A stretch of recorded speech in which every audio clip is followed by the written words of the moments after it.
Picture the scene. A lavish hotel ballroom. Crystal chandeliers.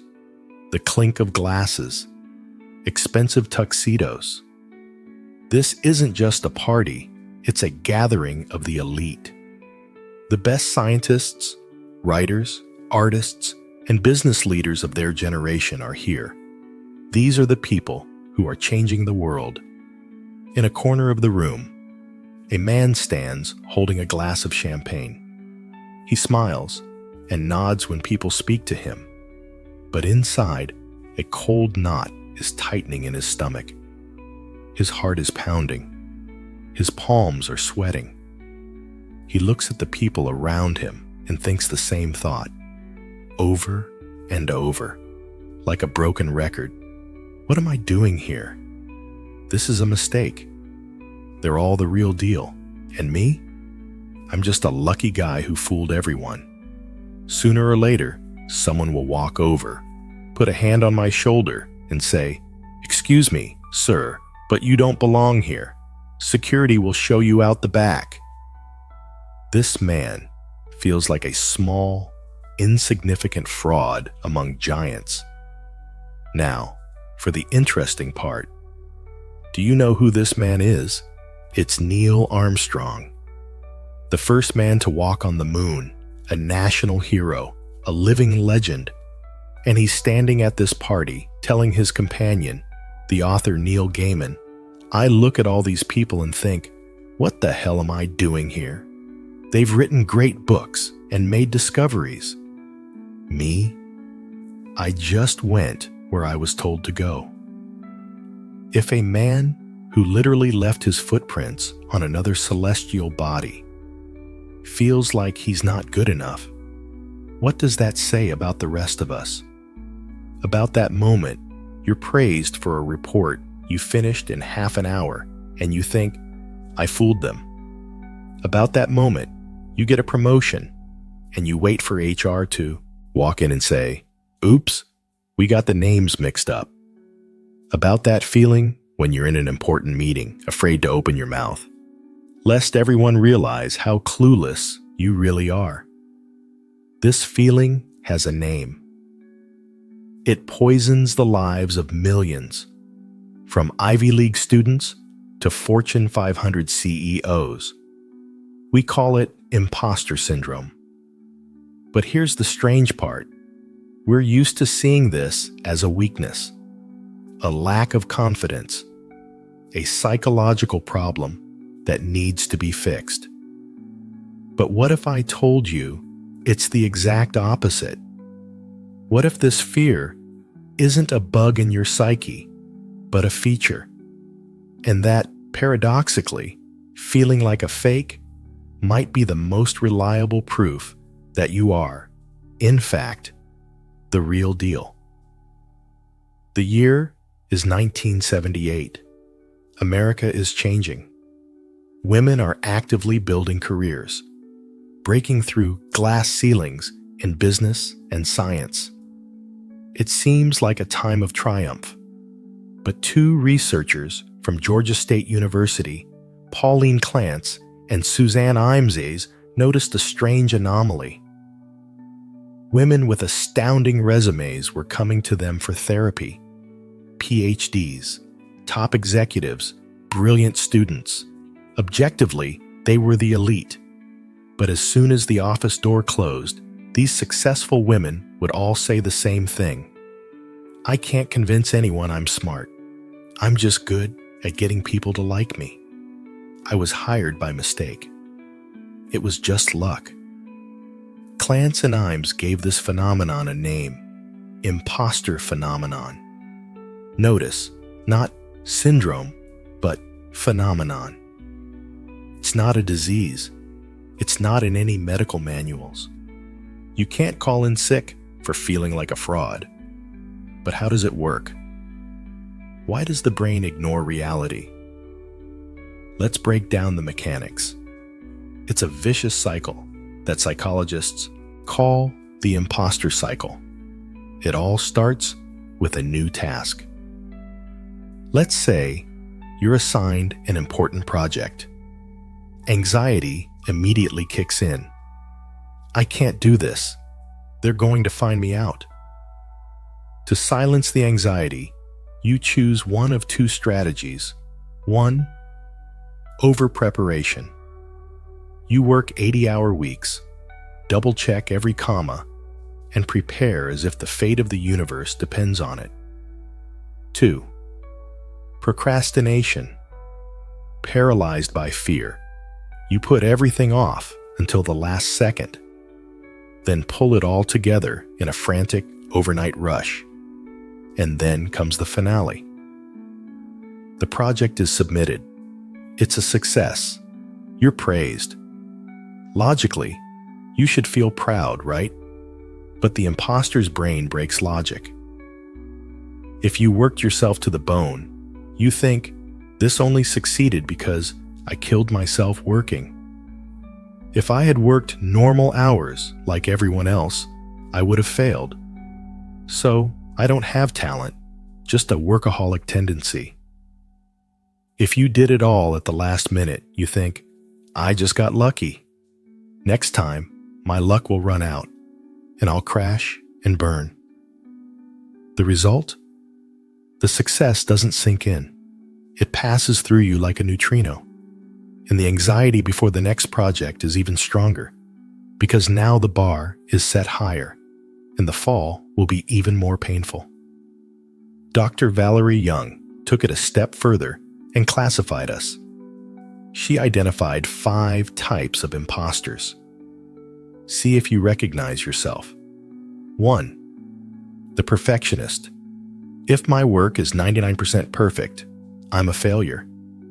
Any mistake is a catastrophe. 2. The expert. I can't start a project until I've read every book on the subject. I'm afraid someone will ask me something I don't know. 3. The natural genius. If I have to work hard to learn something, it means I'm a fraud. Everything should come easily and on the first try. 4. The soloist. Asking for help is admitting incompetence. I have to do everything myself. 5. The Superman, Superwoman. I must be the perfect employee, the perfect parent, and the perfect friend all at once. Rest is for the weak. Sound familiar? It probably does. Statistics show that 70% of people have experienced this feeling at least once in their lives. But why now? Why has this feeling become an epidemic in our culture? Let's be honest. America is built on a myth. The myth of the self-made man. From childhood, we're told stories of heroes who rose from nothing. From Benjamin Franklin to Elon Musk. The American cultural code screams, your success depends only on you. If you're smart and hardworking, you'll win.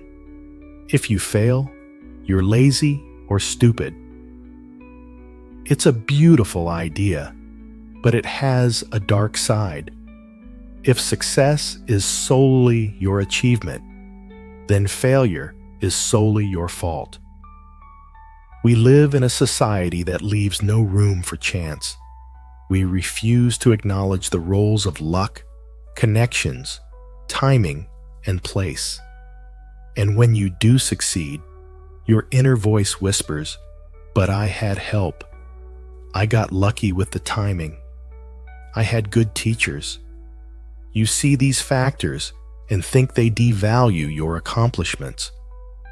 Because in a Hollywood movie, the hero does it all alone, and you're not a movie hero. You're a real person. But if it were just about history, in the 21st century, we've added rocket fuel to this fire: social media. Remember the phrase often attributed to Stephen Furtick? The reason we struggle with insecurity is because we compare our behind the scenes with everyone. Let's say highlight reel. Open Instagram or LinkedIn. What do you see? Thrilled to announce I've accepted a position at Google. My startup just raised $10 million. Bought my dream house at 25. You only see the tip of the iceberg. You see a rehearsed, filtered, perfect facade. You don't see their panic attacks. You don't see the 50 rejections they received before that one, yes. You don't see their sleepless nights. But you see everything about yourself. You know every dark thought, every doubt, every minute of procrastination spent watching cat videos instead of working. And your brain makes a logical error.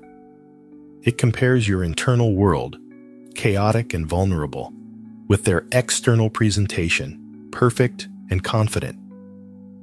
Naturally, you lose that comparison. You feel like a defective model among flawless machines.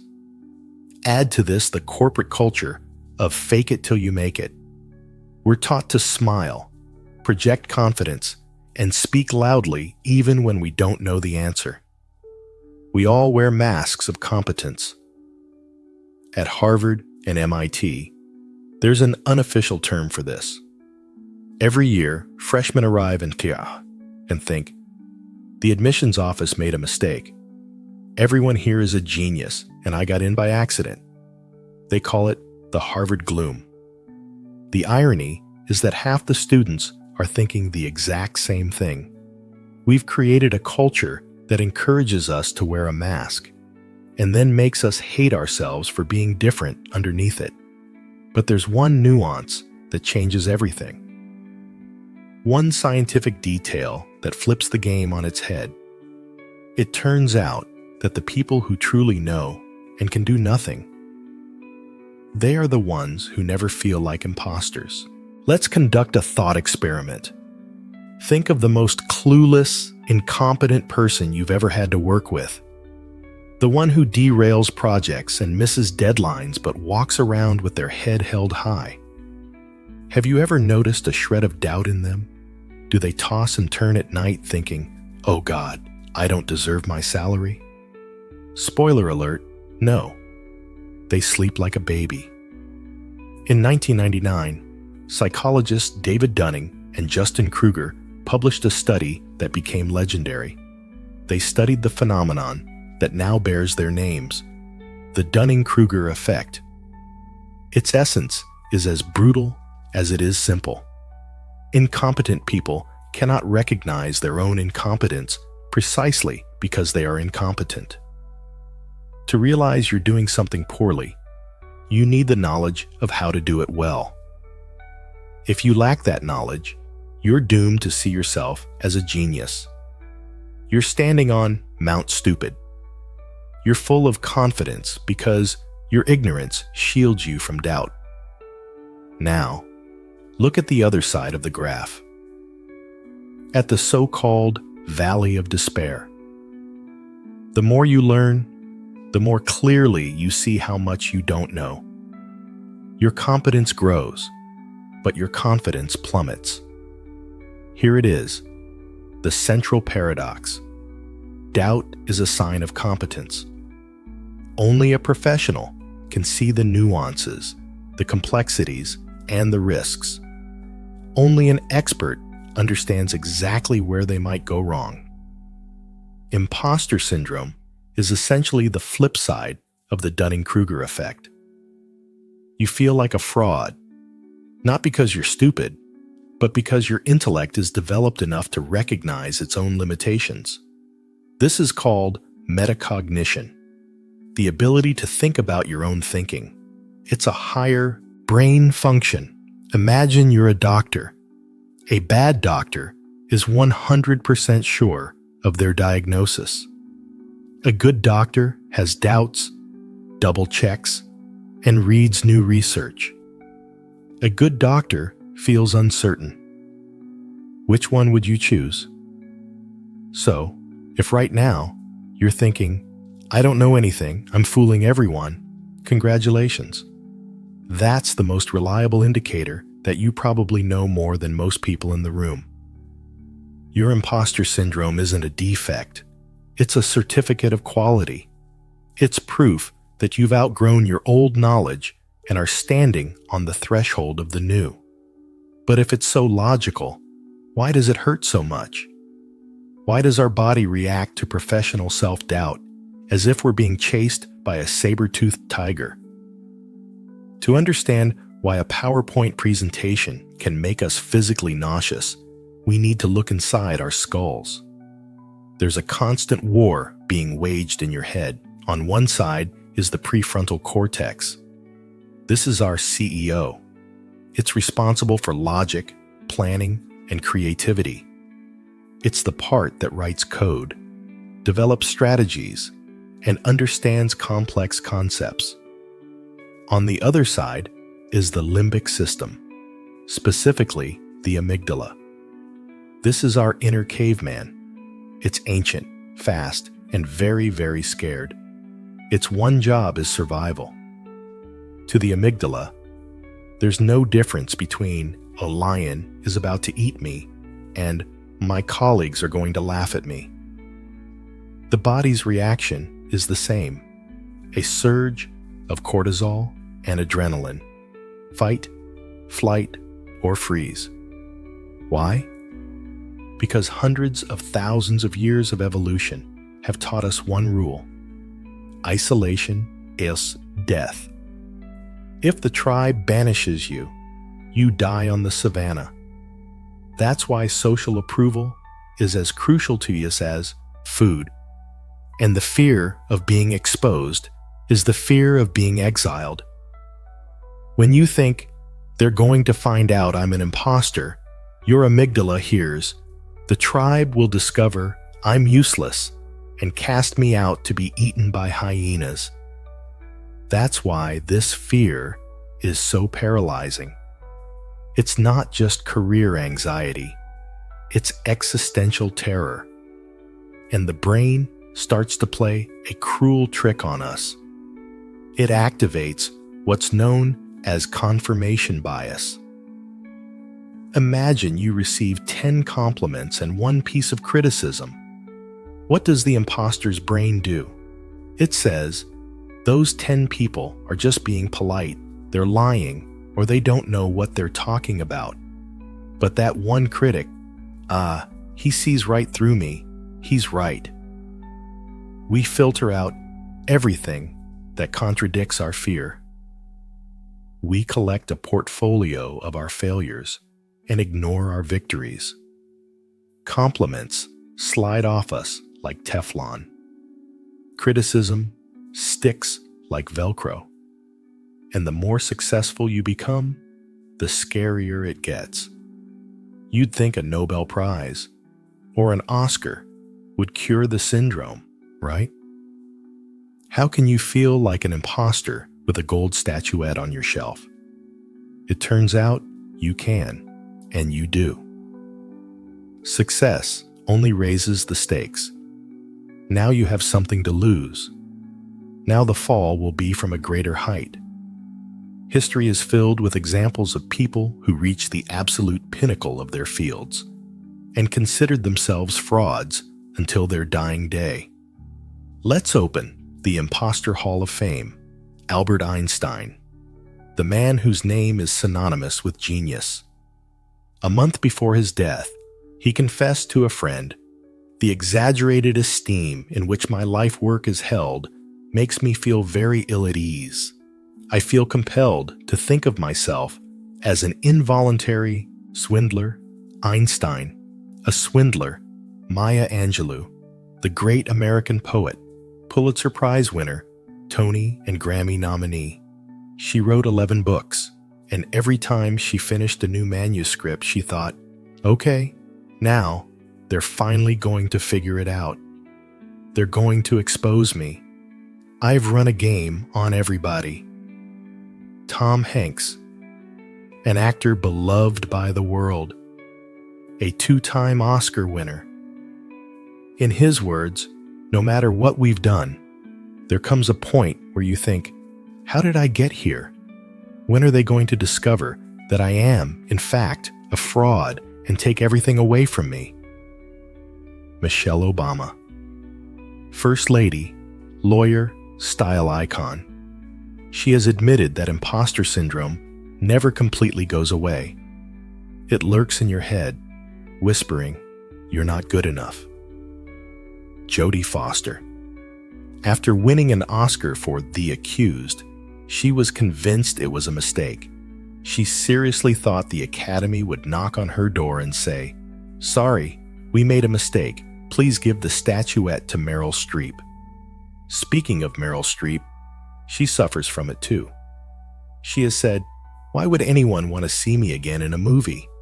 I don't know how to act anyway, so why am I doing this?" Do you see the pattern? These aren't failures. These are the people who have defined our culture. Their feeling of being an imposter didn't stop them from creating. On the contrary, perhaps it was the very thing that pushed them to work harder, dig deeper, and demand the impossible from themselves. Think back to that meeting of two Neils we talked about at the beginning. Neil Gaiman, the best-selling author, and Neil Armstrong, the first man on the moon. Gaiman wrote about it in his journal. He realized something important. If Neil Armstrong felt like an imposter, maybe there weren't any grown-ups. Maybe everyone was just pretending. That thought can be terrifying, but it can also be liberating. If no one knows the rules, then you can't break them. If everyone is pretending, then you fit right in. You don't have to wait for the moment you feel ready, because that moment will never come. Confidence isn't something that comes before the action. Confidence is the result of the action. So what should we do with this voice in our heads? Try to kill it? Drown it with pills or affirmations? No, there's a better way. We've reached the end. And I want to offer you a radical idea. Stop fighting imposter syndrome. Stop trying to cure it. Imagine you're a mountain climber. You're standing at the base of a huge mountain. Are you scared? Of course. Do you feel small? Absolutely. Does that mean you shouldn't climb? No. It means you're accurately assessing the scale of the challenge. Your fear is a compass.